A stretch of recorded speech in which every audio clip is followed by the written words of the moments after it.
اور توفیق دینا یہ صرف اللہ تبارک و تعالی ہی کا کام ہے. دلیل یہ حدیث پاک. وعن ابی ہریرہ رضی اللہ تعالی عنہ قال قال رسول اللہ صلی اللہ علیہ وسلم لعمہ قل لا الہ الا اللہ اشہد لک بها یوم القیامہ قال لولا ان تعیرنی قریش یقولون انما حملہ علی ذلك الجزع لاقررت عینک فانزل اللہ تعالی انک لا تہدی من احببت ولکن اللہ یہدی من یشاء. رواہ مسلم فی کتاب الایمان. حضرت امام مسلم اس حدیث پاک کو ایسے کتاب الایمان میں لائے ہیں. راوی حضرت ابو ہریرہ. حضرت ابو ہریرہ رضی اللہ تعالیٰ عنہ فرماتے ہیں کہ نبی کریم صلی اللہ علیہ وسلم نے اپنے چچا ابو طالب سے جو دنیا سے عالم آخرت کی طرف سفر کرنے والے تھے فرمایا کہ آپ لا الہ الا اللہ کہہ دیجئے, میں اس لا الہ الا اللہ کی وجہ سے آپ کے ایمان کی گواہی دوں گا میدان حشر میں. انہوں نے کہا میرے بچے مجھے نار پسند ہے آر پسند نہیں, اور اپنے باپ دادا کے دین پر مر گئے. نبی کریم صلی اللہ علیہ وسلم بڑے دلگیر ہوئے تو آیت کریمہ نازل ہوئی انک لا تہدی من احببت. جس سے آپ محبت کریں اس کو آپ ہدایت نہیں دے سکتے, ہدایت نہیں دے سکتے. اس کا مطلب یہ ہوا کہ ہدایت کا اختیار پورا کا پورا اللہ تبارک و تعالیٰ کے ہاتھ میں. یہی نبی کریم صلی اللہ علیہ وسلم کے مختار کل ہونے کا رد ہوا انک لا تہدی من احببت. جس سے آپ محبت کریں اس کو ہدایت نہیں دے سکتے. تب کس کو ہدایت دیں گے آپ؟ اگر آپ مختار کل ہوتے تو کم سے کم اپنے محبوب چچا کو ہدایت دے دیتے. یہ تو مختار کل ہونے کی بالکل خلاف بات ہے کہ آپ اپنے محبوب چچا کو ہدایت نہیں دے پا رہے ہیں. اور اللہ یہ فرما رہا ہے انک لا تہدی من احببت. آپ جس سے محبت کریں تو ہدایت نہیں دے سکتے. ولیکن اللہ یہدی من یشاء. اللہ جسے چاہے اسے ہدایت دیتا ہے. پتہ یہ چلا کہ نعمت ہدایت یہ سب سے بڑی نعمت ہے, اور جسے مل جائے سمجھو اسے سب سے بڑی نعمت مل گئی. اور عجیب بات تو یہ ہے کہ اسی نعمت کے بارے میں ہم دعا کرتے ہیں سورہ فاتحہ میں, جس کے پڑھے بغیر کوئی نماز نہیں ہوتی. اہدنا الصراط المستقیم. اے ہمارے رب تو ہمیں صراط مستقیم کی ہدایت کر, صراط مستقیم پر چلا. دیکھیے آپ ہدایت ہی کی دعا تو مانگ رہے ہیں. پتہ یہ چلا کہ سب سے بڑی دعا ہدایت کی دعا ہے. اور پانچویں چیز ترتیب دیکھیں, اللہ کی نعمتیں انسانوں پر بے شمار, تمام نعمتوں کا شکریہ ادا کرنا تو درکنار ایک نعمت کا شکریہ ادا نہیں کر سکتا. دوسرے نمبر پہ ہر نعمت اپنی جگہ انتہائی اہم ہے. تیسرے نمبر پہ سب سے بڑی نعمت نعمت ہدایت. یہ اتنی بڑی نعمت ہے صرف اللہ تبارک و تعالی ہی کی عطا سے آدمی کو ملتی ہے. اب اس کے بعد یہ جانیں کہ اللہ تبارک و تعالی نے اپنی یہ نعمت ہدایت دینے کے لیے اپنے بندوں کو ہمیشہ دو طریقے اختیار فرمائے ہیں. اور یہ ہدایت کا سلسلہ حضرت آدم سے شروع ہو کر کے جناب محمد رسول اللہ صلی اللہ علیہ وسلم پر ختم ہو گیا. دلیل قُلْنَا اهْبِطُوا مِنْهَا جَمِيعًا فَإِمَّا يَأْتِيَنَّكُم مِّنِّي هُدًى فَمَن تَبِعَ هُدَايَ فَلَا خَوْفٌ عَلَيْهِمْ وَلَا هُمْ يَحْزَنُونَ. جا تو رہے ہو, چلو بھاگو, چلے جاؤ دنیا میں. اب دنیا میں جانے کے بعد کان کھول کر ایک بات سن لو. فَإِمَّا يَأْتِيَنَّكُم مِّنِّي هُدًى میری طرف سے تمہارے پاس ہدایت آئے. نقطہ کیا معلوم ہوا؟ ہدایت کا تعلق براہ راست آسمان سے. انسان پیروں کے پاس ہدایت دیکھ رہا ہے, پیر صاحب کے پاس ہدایت ہے. انسان اپنے امام کے پاس ہدایت دیکھ رہا ہے, جبکہ اللہ فرما رہا ہے ہدایت کا براہ راست تعلق اوپر سے ہے, میری طرف سے ہدایت آئے. اچھا, اب یہ ہدایت اللہ تبارک و تعالیٰ کسی کے گھر پہ اتار دیتا ہے, جا لے لے.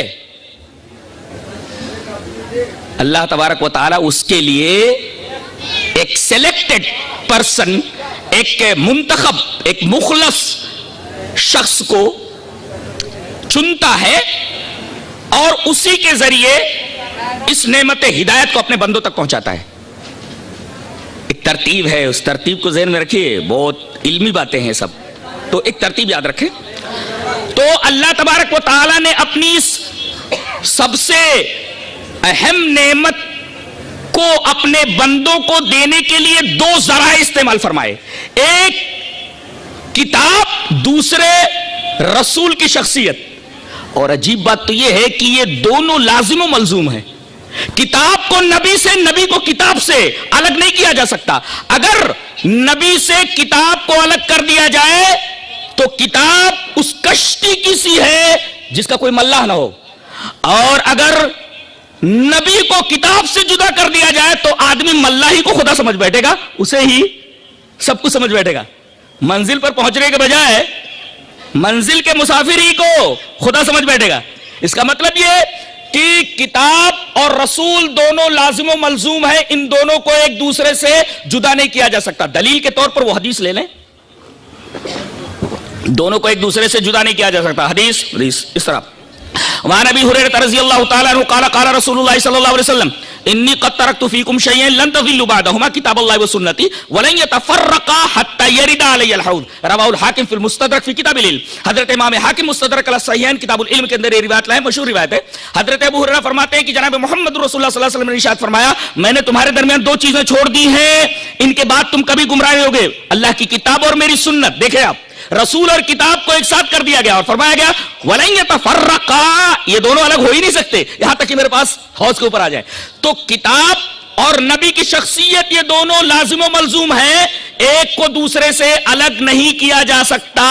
اب کوئی یہ کہے میں قرآن مانتا ہوں حدیث نہیں مانتا, یہ کتاب کو سنت سے اور سنت کو کتاب سے, نبی کو کتاب سے, کتاب کو نبی سے الگ کرنے والی بات ہے. یہ پاگل ہی کر سکتا ہے آدمی.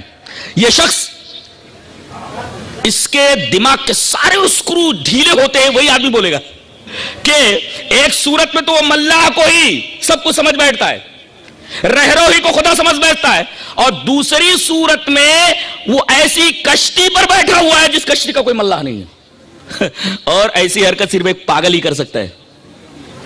اچھا, یہ ہمارے اس بیان کی تمہید تھی.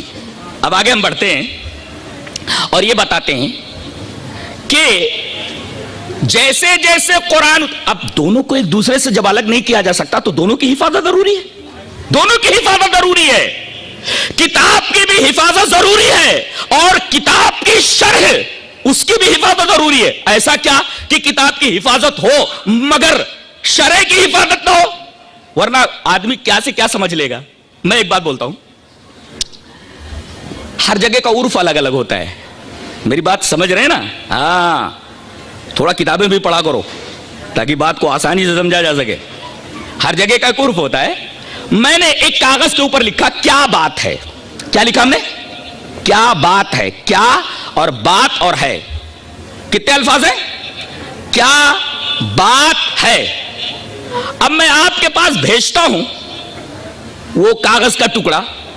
اب آپ میری مراد بغیر میرے بتائے سمجھ سکتے ہیں, یا میں جب تک اس جملے کی مراد کسی سے نہ کہوں کہ جا کر اس آدمی کو بتا دے, کیا میرے جملے کی مراد سمجھ سکتا ہے؟ وہ یوں پڑھا جا سکتا ہے کیا بات ہے, مستفسرانہ انداز ہے. کیا بات ہے, فجائیہ انداز ہے, تعجب کا انداز ہے. کیا بات ہے. اچھا, کیا بات ہے. تو اگر میں اپنی مراد کو متکلم اپنی مراد کو مخاطب کے سامنے ظاہر نہ کرے تو کیا متکلم کی مراد کو مخاطب سمجھ لے گا؟ مثال سامنے میں نے لکھ دیا کیا بات ہے.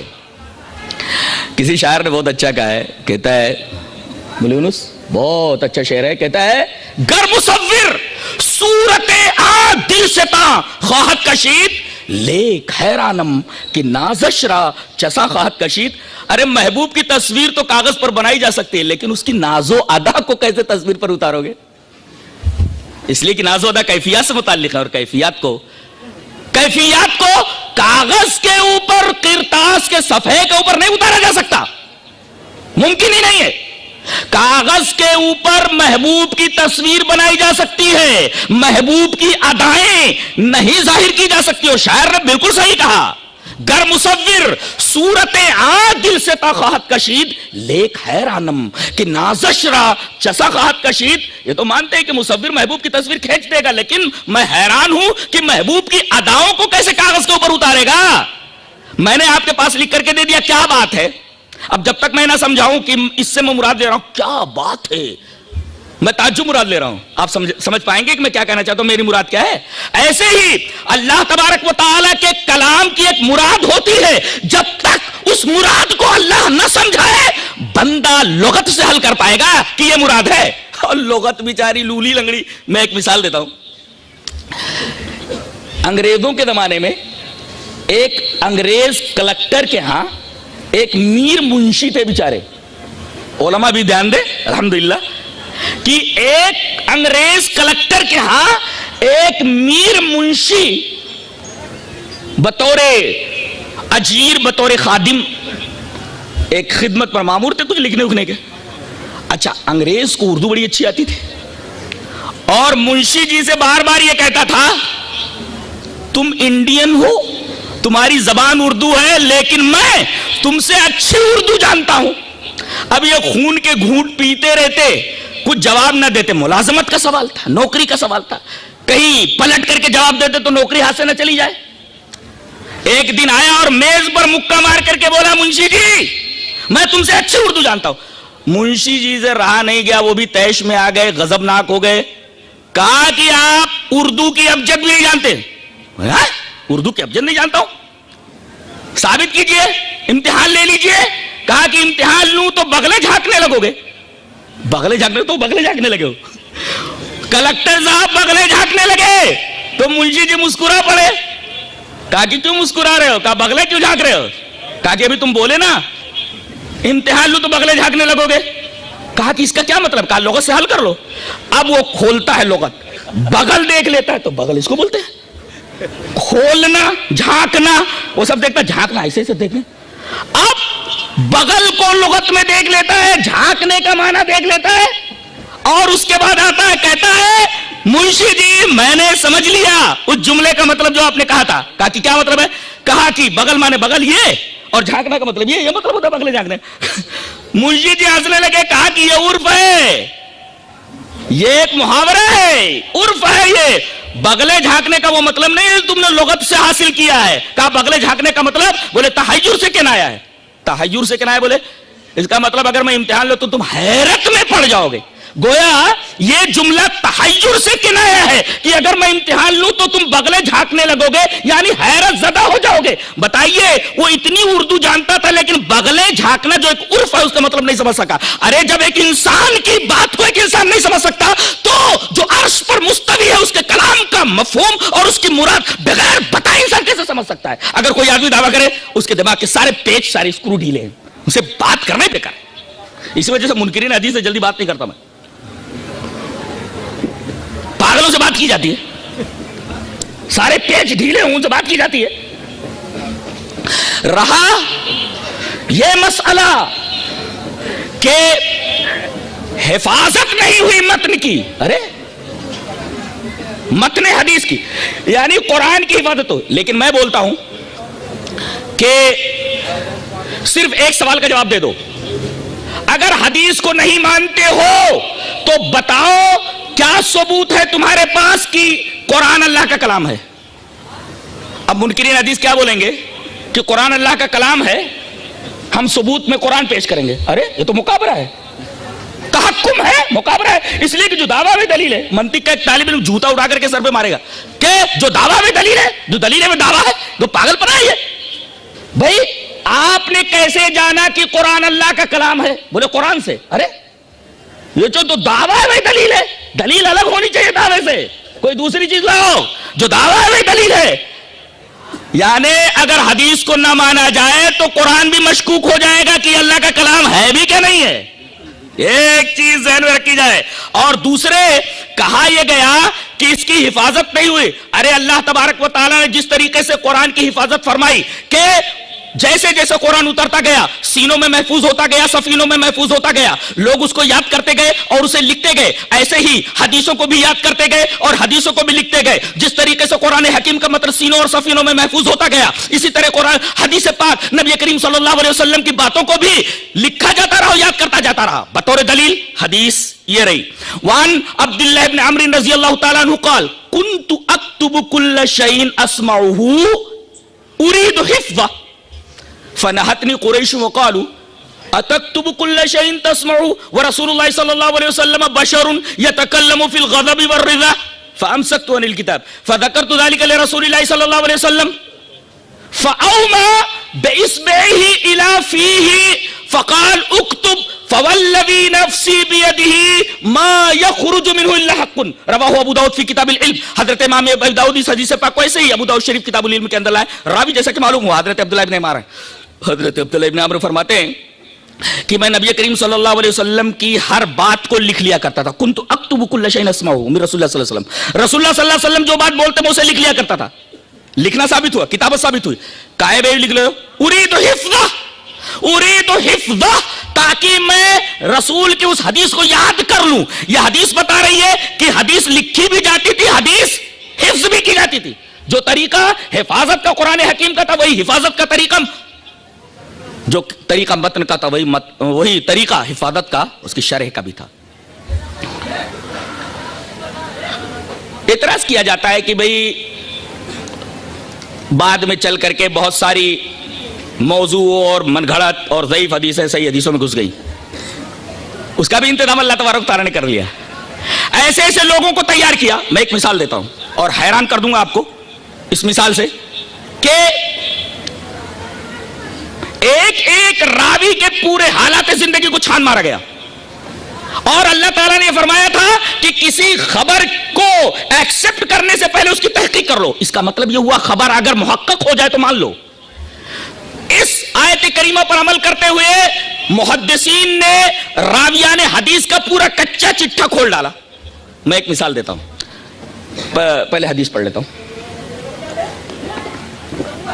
عن ابی ہریرہ رضی اللہ تعالی عنہ قال قال النبی صلی اللہ علیہ وسلم کلمتان حبیبتان الی الرحمن خفیفتان علی اللسان ثقیلتان فی المیزان سبحان اللہ و بحمدہ سبحان اللہ العظیم. رواہ البخاری فی کتاب التوحید. امام بخاری رحمۃ اللہ علیہ اس حدیث پاک کو بخاری شریف کے بالکل آخر میں لائے ہیں, اور یہیں پر بخاری ختم ہو جاتی ہے. یہ بخاری شریف کی آخری روایت ہے. اس کے بعد کوئی روایت نہیں ہے, بخاری یہی ختم. راوی کون ہے؟ حضرت ابو ہریرہ. حضرت ابو ہریرہ فرماتے ہیں کہ نبی کریم صلی اللہ علیہ وسلم نے ارشاد فرمایا, دو کلمے اللہ کو بہت محبوب ہیں. کلمتان حبیبتان الی الرحمن. بہت عجیب بات کہنے جا رہا ہوں, یہ تمہید ہے اس کی.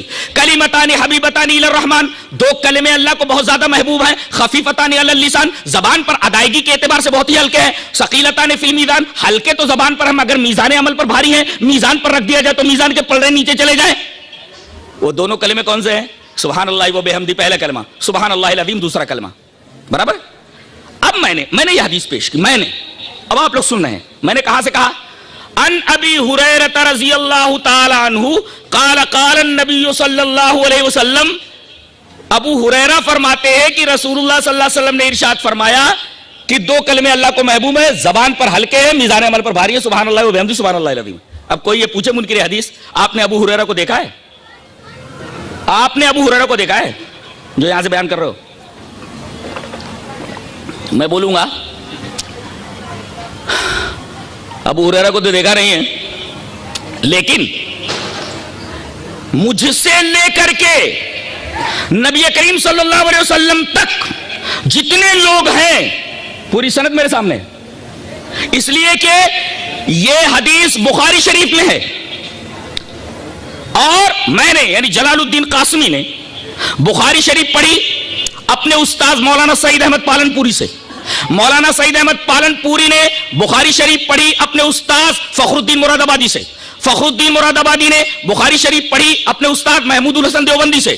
محمود الحسن دیوبندی نے بخاری شریف پڑھی مولانا قاسم نانوتوی سے. مولانا قاسم نانوتوی نے حدیث پڑھی شیخ عبد الغنی مجددی سے. شیخ عبد الغنی مجددی نے بخاری شریف پڑھی اور یہ حدیث پڑھی شاہ عبد العزیز محدث دہلوی سے. شاہ عبد العزیز محدث دہلوی نے بخاری شریف پڑھی شاہ اسحاق دہلوی سے. شاہ اسحاق دہلوی نے بخاری شریف پڑھی اپنے استاد شاہ ولی اللہ محدث دہلوی سے. شاہ ولی اللہ محدث دہلوی نے بخاری شریف پڑھی شیخ ابو طاہر کردی سے. شیخ ابو طاہر کردی نے بخاری شریف پڑھی اور یہ حدیث پڑھی اپنے والد ابراہیم کردی سے. ابراہیم کردی نے بخاری شریف پڑھی اپنے استاد شیخ احمد قشاشی سے. شیخ احمد قشاشی نے بخاری شریف پڑھی اپنے استاد شیخ احمد شناوی سے. شیخ احمد شناوی نے بخاری شریف پڑھی اپنے استاد محمد ابن یوسف رملی سے. محمد ابن یوسف رملی نے بخاری شریف پڑھی اپنے استاد زکریا انصاری سے. زکریا انصاری نے بخاری شریف پڑھی حضرت حافظ ابن حجر اسقلانی سے. حضرت حافظ ابن حجر اسقلانی بخاری شریف پڑھی اور یہ روایت پڑھی اپنے استاد امام تنوخی سے ابراہیم تنوخی سے. ابراہیم تنوخی نے یہ حدیث پڑھی احمد ابن ابی طالب سے. احمد ابن ابی طالب نے یہ حدیث پڑھی اپنے استاد سراج الحسین ابن مبارک سے. انہوں نے یہ حدیث پڑھی بخاری شریف پڑھی اپنے استاد شیخ عبداللہ الحروی سے. شیخ عبداللہ الحروی نے بخاری شریف پڑھی شیخ عبداللہ ابن مظفر داؤدی سے. شیخ عبداللہ ابن مظفر داؤدی نے بخاری شریف پڑھی شیخ عبداللہ سرخسی سے. شیخ عبداللہ سرخسی نے بخاری شریف پڑھی مشہور محدث محمد ابن یوسف فربری سے. محمد ابن یوسف فربری نے بخاری شریف پڑھی امیر المومنین فی الحدیث حضرت امام محمد ابن اسماعیل البخاری سے. محمد ابن اسماعیل البخاری بولتے ہیں حدثنا احمد ابن اشکاب حدثنا محمد ابن فضیل عن عمارة ابن القعقاع عن ابی زرعۃ عن ابی ہریرہ قال قال النبی صلی اللہ علیہ وسلم کلمتان حبیبتان الی الرحمن خفیفتان علی اللسان ثقیلتان فی المیزان سبحان اللہ وبحمدہ سبحان اللہ العظیم رواہ البخاری فی کتاب التوحید. اللہ اکبر. آیا بتا یہ ہے حدیث. بیچاروں نے کہیں تو الٹی پلٹی کچھ حدیث کی کتابیں پڑھ لی, چند کتابیں پڑھ لی تو ادھر حدیثوں پر اعتراض کرنے لگے. ارے حدیث کا علم حاصل کرو. حدیث کتنا عظیم علم ہے, حیران رہ جاؤ گے. ایک ایک حدیث کو پرکھنے کے لیے ایک ایک حدیث کو سو معیارات سے گزرنا پڑتا ہے, اور محدثین کی پہنی نگاہیں کسی نہ کسی معیار پر گڑبڑ راوی کو پکڑ لیتی ہیں. امت کے ذہین ترین لوگ ہیں محدثین. کچھ سمجھے؟ سمجھ میں آیا؟ یہ ہے حدیث. اب دیکھیں کتنے واسطے ہیں, مجھ سے حضرت ابو ہریرہ تک, اور پھر حضرت ابو ہریرہ سے لے کر جناب محمد رسول اللہ صلی اللہ علیہ وسلم تک, اور محمد رسول اللہ صلی اللہ علیہ وسلم سے لے کر جبرائیل تک, اور جبرائیل سے لے کر الرحمن علی العرش استوى, اللہ تبارک و تعالی جو عرش پر مستوی ہے اس تک. یہ سند کہاں تک پہنچ گئی؟ عرش تک پہنچے گی نہیں؟ محمد صلی اللہ علیہ وسلم اس وقت تک نہیں کہتے جب تک جبرائیل نہیں بولتے ہیں. جب تک جبرائیل نہیں بولتے, جب تک اللہ تبارک و تعالیٰ ان سے نہ کہہ دے. یہ میں نہیں کہہ رہا, اللہ تبارک و تعالیٰ نے ارشاد فرمایا وَالنَّجْمِ إِذَا هَوَى مَا ضَلَّ صَاحِبُكُمْ وَمَا غَوَى وَمَا يَنطِقُ عَنِ الْهَوَى إِنْ هُوَ إِلَّا وَحْيٌ يُوحَى. میرا حبیب میرا نبی جب بولتا ہے تو اس کی کسی بات کے اندر اس کے ہوا کی, اس کی خواہش نفس کی آمیزش نہیں ہوتی. وہ جو بولتا ہے زبان اس کی ہوتی, بات میری ہوتی ہے.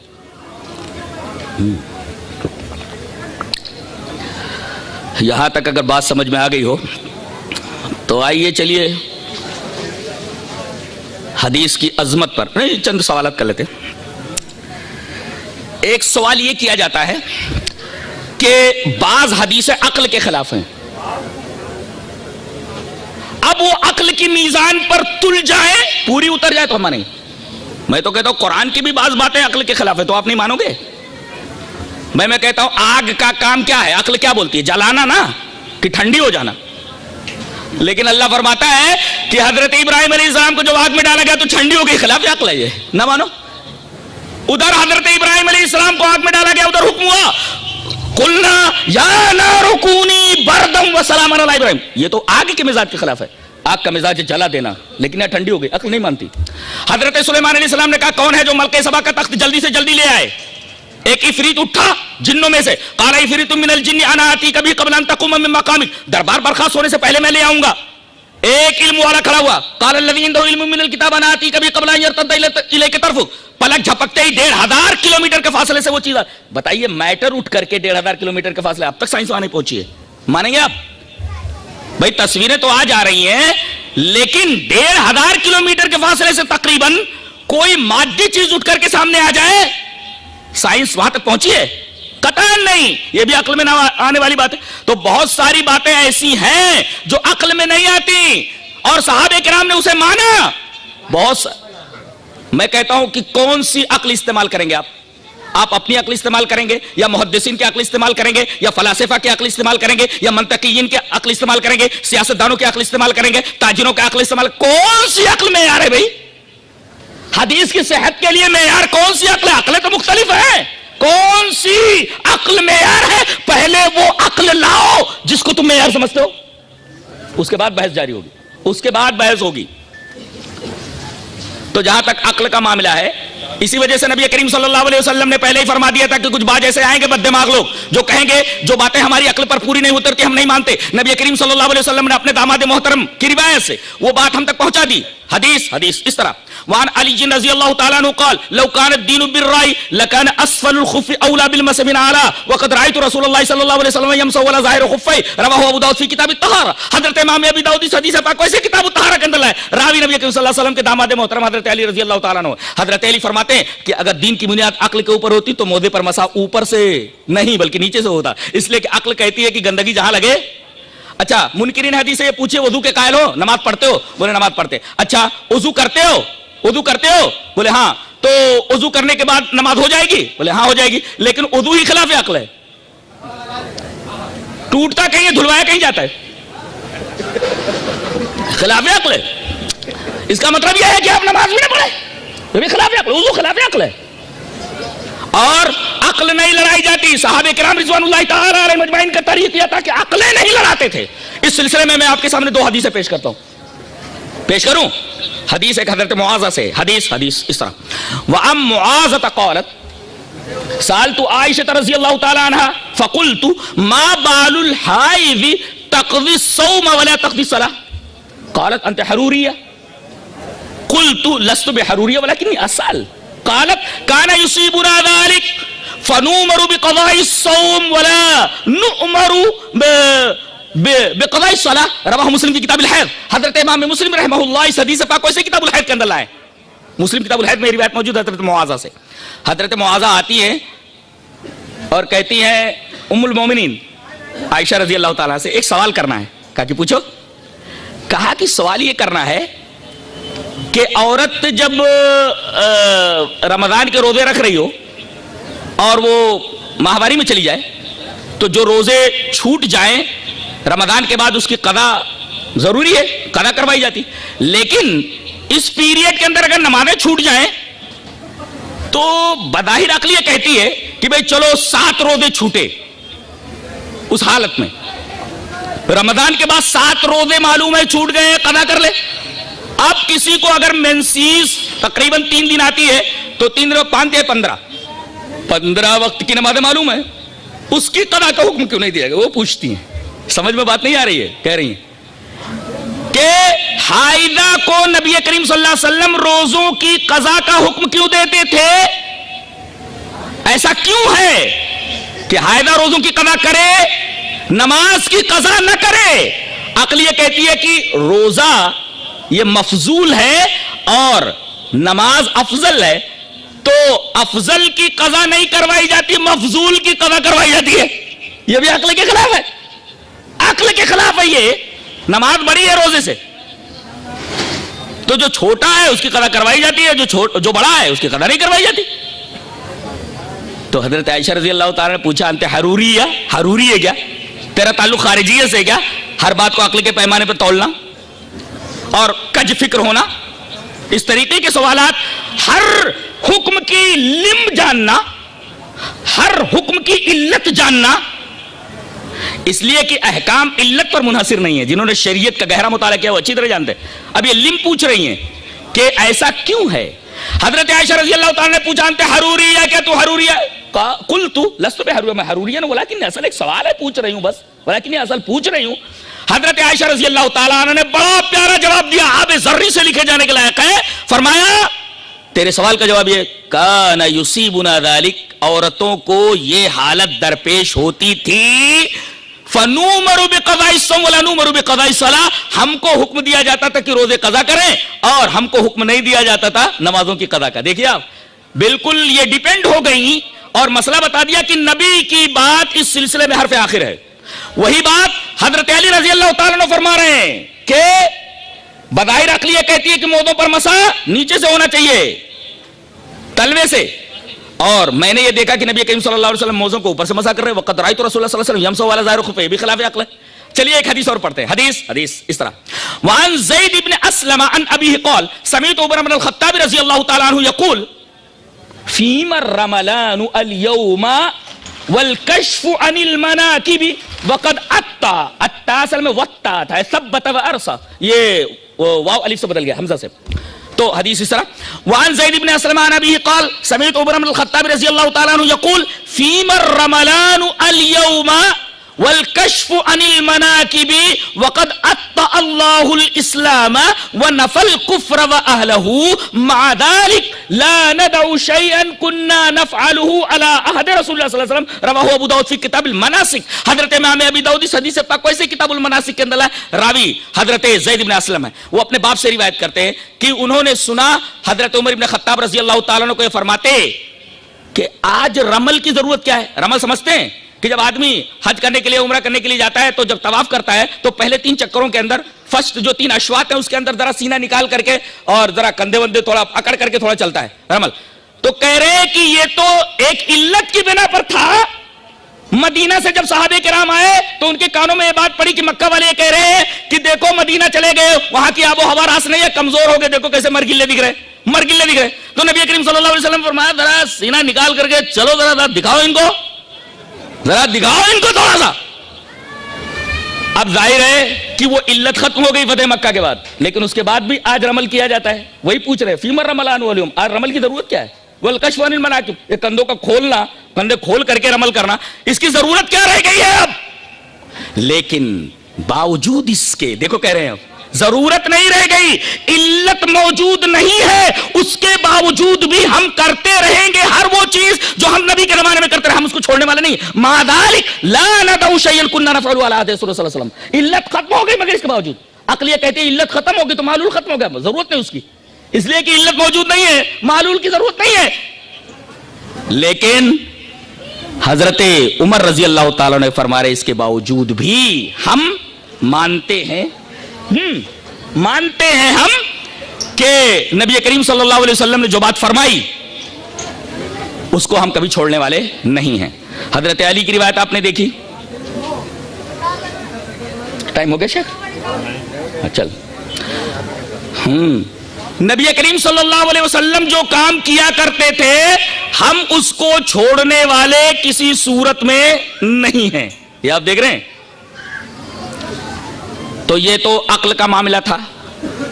اچھا ایک سوال اور کرتے ہیں کہ قرآن حکیم اللہ تبارک و تعالیٰ کی کتاب ہے, ایک دستور قانون. بہت غور سے سنیے, بہت ہی اہم سوال کرتے ہیں وہ. اس کا تعلق شرک سے اور توحید سے ہے, لہذا اس کا جواب دیا جانا بہت ضروری ہے. اب دیکھیں اللہ تبارک و تعالیٰ قانون ساز ہے. شرع لکم من الدین, اللہ ہی قانون بنا کر کے دیتا ہے بندوں کو. اب اگر یہ کہہ دیا جائے کہ قرآن کے علاوہ نبی کو بھی اجازت ہے کہ وہ قانون بنائے تو یہ تو شرک فی الحکم ہے. وَلَا يُشْرِكُ فِي حُکْمِهِ أَحَدًا, اللہ تبارک و تعالیٰ اپنے حکم میں کسی کو شریک نہیں کرتا. تو یہ اللہ کی بات کو, قرآن کو ماننے کے بعد حدیث کو ماننا در حقیقت شرک فی الحکم ہے. اور اسی وجہ سے تم لوگ جو حدیث کو مانتے ہو مشرک ہو تم, اس لیے کہ قانون بنانے کا حق صرف اللہ تبارک و تعالیٰ کو ہے. اچھا اب تم نے یہ اختیار نبی کو دے دیا تو گویا اللہ تبارک و تعالیٰ کی ایک صفت کے اندر, صفت تصرف میں تم نے نبی کو بھی داخل کر دیا. اگر شرک اس چیز کا نام نہیں تو شرک سمجھاؤ کہ چیز کا نام ہے. یہ بہت ہی اہم سوال ہے. ہم چاہتے ہیں ذرا رک کر کے اس سوال کا جواب کھوجیں اور اس سوال کا جواب آپ کے سامنے پیش کریں. بہت ہی اہم سوال ہے. سوال سمجھ میں آیا؟ بھائی اللہ تبارک و تعالیٰ ہی کو قانون بنانے کا حق ہے, برابر ہے, وہی بنا کر کے دے گا, اس لیے کہ انسان کی فطرت سے وہی واقف ہے انسان کو کیا چاہیے کیا نہیں چاہیے, قانون دے دیا اس نے. اب ہم یہ کہیں کہ نبی بھی قانون بنا کر کے دے گا تو گویا کہ نبی کو بھی ہم نے اللہ تبارک و تعالیٰ کی قانون سازی کے اندر شریک کر لیا. اس کو شرک فی الحکم کہتے ہیں اور قرآن حکیم میں اس کو منع کیا گیا ہے. وَلَا يُشْرِكُ فِي حُکْمِهِ أَحَدًا, اللہ تبارک و تعالیٰ اپنے حکم میں کسی کو شریک نہیں کرتا. اب اگر کوئی مانتا ہے حدیث کو تو اللہ کی کتاب کا انکار کرتا ہے, اس آیت کا انکار کرتا ہے اور مشرک ہے وہ. سوال سمجھ میں آیا؟ سوال کی تقریر سمجھ میں آئی؟ اب ہم جواب دے رہے ہیں. یہ اس وقت ہوتا جب نبی اپنی مرضی سے کسی بات کو کہتے, اپنی مرضی سے کوئی فعل کرتے یا حکم دیتے. اس کی تو ممانعت کر دی گئی ہے. اللہ نے فرمایا وَلَوْ تَقَوَّلَ عَلَيْنَا بَعْضَ الْأَقَاوِيلِ لَأَخَذْنَا مِنْهُ بِالْيَمِينِ ثُمَّ لَقَطَعْنَا مِنْهُ الْوَتِينَ. اگر میرے حوالے سے میرا نبی کچھ کہے تو میں اس کا دائنا ہاتھ پکڑ لوں, اس کے شہرک کاٹ دوں. یہ آیات بتا رہی ہیں کہ نبی کریم صلی اللہ علیہ وسلم کو بھی بغیر اللہ تبارک و تعالیٰ کی اجازت کے کوئی قانون اپنے امتیوں کو دینا درست نہیں ہے، اللہ تبارک و تعالیٰ کی اجازت ہوتی ہے۔ اب بتائیے دو چیزیں اللہ نے نازل فرمائی، ایک تو متن اور دوسرے حدیث۔ آئیے وہ حدیث دیکھ لیتے، بات بالکل صاف ہو جاتی ہے۔ حدیث اس طرح، وعن المقدام ابن معدی قریب عن رسول اللہ صلی اللہ علیہ وسلم انہ قال الا انی اوتیت الکتاب ومثلہ معہ الا یوشک رجل شبعان على اریکتہ یقول علیکم بہذا القرآن فما وجدتم فیہ من حلال فاحلوہ وما وجدتم فیہ من حرام فحرموہ الا لا یحل لکم لحم الحمار الاہلی ولا کل ذی ناب من السبع ولا لقطة واحد حتى الا ان یستغنی عنہا صاحبها ومن نزل بقوم فعليهم ان يقروه فان لم يقروه فعليه ان يعوقبهم بمثل قراه رواه ابو داؤد في كتاب السنة۔ حضرت امام ابی داؤد اس پوری حدیث کو ایسے ہی کتاب السنہ کے اندر ابو داؤد شریف کے اندر لائے، راوی حضرت مقدام ابن معدی کرب رضی اللہ تعالیٰ عنہ۔ حضرت مقدام ابن معدی کرب رضی اللہ تعالیٰ عنہ فرماتے ہیں کہ نبی کریم صلی اللہ علیہ وسلم نے ارشاد فرمایا کہ میرے اوپر صرف قرآن نازل نہیں ہوا ہے، اس کے ساتھ ایک اور چیز بالکل اسی طرح نازل ہوئی۔ مثل کا لفظ خاص طور سے یاد رہے، مثل کا لفظ خاص طور سے یاد رہے کہ مجھے کتاب دی گئی ہے اور اس کے ساتھ بہت اس کا ایک ٹکڑا سمجھنے جیسا ہے۔ ایک تو آگاہ کیا گیا، یہاں منکرین حدیث کو آگاہ کیا جاتا اللہ کہہ کر کے، اللہ اے سنو سنو انی، یہ تاکید کی بات ہے، بے شک اس میں کوئی شک کی بات ہے یہ نہیں، بالکل کلیئر بات ہے کہ اوتیت الکتاب، کہ مجھے قرآن دیا گیا، صرف وہی نہیں، ومثلہ، اسی کے مثل۔ اب بتائیے دونوں ایک جیسے ہو گئے کہ نہیں؟ قرآن بھی دیا گیا اور اسی کے مثل ایک اور چیز دی گئی اس کے ساتھ ہی۔ اس کا مطلب یہ ہوا کہ اگر رسول اپنی طرف سے کوئی قانون دیتے تب یہ اعتراض تھا۔ پتہ یہ چلا کہ جیسے قرآن اللہ نے دیا ہے جو وحی مطلوع ہے، ایسے ہی حدیث بھی دی جو وحی غیر مطلوع ہے، لہذا نبی اگر کوئی بات کہتے ہیں تو در حقیقت یہ شرک فی الحکم ہے ہی نہیں، اس لیے کہ وہ بھی اللہ ہی کی بات ہے۔ ایک متن ہے اور اللہ کی دوسری بات جو نبی کی زبان سے نکلی ہے، اگر وہ نبی کی زبان سے نکلے تو حدیث ہے، اور اللہ تبارک و تعالیٰ کی طرف انتساب ہو تو وہ قرآن ہے۔ اعتراض دوسری صورت میں وارد ہوتا ہے، جیسا کہ میں نے اس کا رد کیا اور خلاصہ بیان کر دیا، تو یہ معاملہ بھی بالکل واضح ہو گیا اور اس اعتراض کا دفعیہ بھی آپ کے سامنے پیش کر دیا گیا۔ رہا بعض مسائل کا سمجھ میں نہ آنا، وہ کہتے ہیں کہ ایسا لگتا ہے ایک حدیث دوسری حدیث سے ٹکراتی ہے، لہذا جب ٹکراؤ ہے تو جس چیز کے اندر ٹکراؤ اس کو چھوڑ دینا چاہیے۔ ارے اللہ کے بندو، یہ ٹکراؤ تو بظاہر قرآن میں بھی نظر آتا ہے لیکن اس کو ٹکراؤ بولیں گے، بلکہ تطبیق نہیں دی جاتی ہے۔ مثلا میں ایک بات بولتا ہوں، اللہ نے فرمایا سورہ فرقان کے اندر وَقَالُوا لَوْلَا نُزِّلَ عَلَيْهِ الْقُرْآنُ جُمْلَةً وَاحِدَةً، کافرین کا یہ کہنا ہے کہ قرآن جملے واحدہ کیوں نہیں نازل کر دیا گیا ایک ساتھ، یعنی دھیرے دھیرے نازل ہوا ہے، برابر ہے۔ آیت کریمہ بول رہی ہے کہ دھیرے دھیرے نازل ہوا، تو آپ کو معلوم ہے 23 سالوں میں نازل ہوا ہے، تدریجن، گریجولی، ایک گریجول پروسیس تھا، اس کے ساتھ نازل ہوا ہے قرآن حکیم۔ اچھا، اس کے بعد ایک جگہ فرمایا گیا اِنَّا أَنزَلْنَاهُ فِي لَيْلَةِ الْقَدْرِ، ہم نے اس پورے قرآن کو لیلۃ القدر میں نازل کر دیا گیا۔ یہاں کہا گیا پورے قرآن کو ہم نے لیلۃ القدر میں ایک ساتھ نازل کر دیا، اور یہاں کہا جا رہا ہے دھیرے دھیرے نازل ہوا۔ ٹکراؤ ہے کہ نہیں ہے؟ ٹکراؤ ہے کہ نہیں ہے؟ تو اس ٹکراؤ کا دفعہ آپ کو معلوم ہی ہے۔ ایسے ہی جب دونوں حدیثیں آپس میں ٹکرائیں، بظاہر تعارض نظر آئے تو تطبیق کی صورت نکال لی جاتی ہے، اور تطبیق کی صورت جس طرح تم قرآن حکیم میں نکالتے ہو بظاہر دو آیتوں میں تعارض نظر آتے وقت، تو یہی فارمولا اور یہی میتھڈ کیوں نہیں اپلائی کرتے ہو حدیث شریف کے بارے میں؟ یہ میتھڈ اس وجہ سے اپلائی نہیں کرتے ہو کہ حدیثوں کے تعلق سے تمہارے دلوں میں محل بیٹھا ہوا ہے، تم کو حدیث دشمنی اس بات پر مائل نہیں کرتی کہ جو فارمولا تم قرآن حکیم کے بارے میں استعمال کرتے ہو وہی فارمولا تم احادیث کے بارے میں استعمال کرو۔ بات بالکل بے غبار ہو کر کے سامنے آ گئی، بات بالکل بے غبار ہو کر کے سامنے آ گئی۔ اب آخری بات، حدیث کی فضیلت پر ایک حدیث پڑھ دیتا ہوں اور بات ختم کرتا ہوں حدیث اس طرح وعن زید بن ثابت رضی اللہ تعالی عنہ قال سمعت رسول اللہ صلی اللہ علیہ وسلم یقول نظر اللہ امرأ سمع منا حدیثا فحفظه حتى يبلغه فرب حامل فقه الى من هو افقه منه ورب حامل فقه ليس بفقيه رواه ابو داؤد في كتاب العلم. حضرت امام ابی داؤد اس حدیث پاک کو اسے کتاب العلم کے اندر لایا. راوی حضرت زید بن ثابت ہے. حضرت زید بن ثابت فرماتے ہیں کہ میں نے رسول اللہ صلی اللہ علیہ وسلم کو یہ بیان فرماتے سنا کہ اللہ اس شخص کو تر و تازہ رکھے, ہرا بھرا رکھے, جو میری کوئی حدیث سنے اس کو ویسے ہی یاد کر لے اور اس کو ویسے ہی لوگوں تک پہنچا دے تو اللہ اس کو ہرا بھرا رکھے.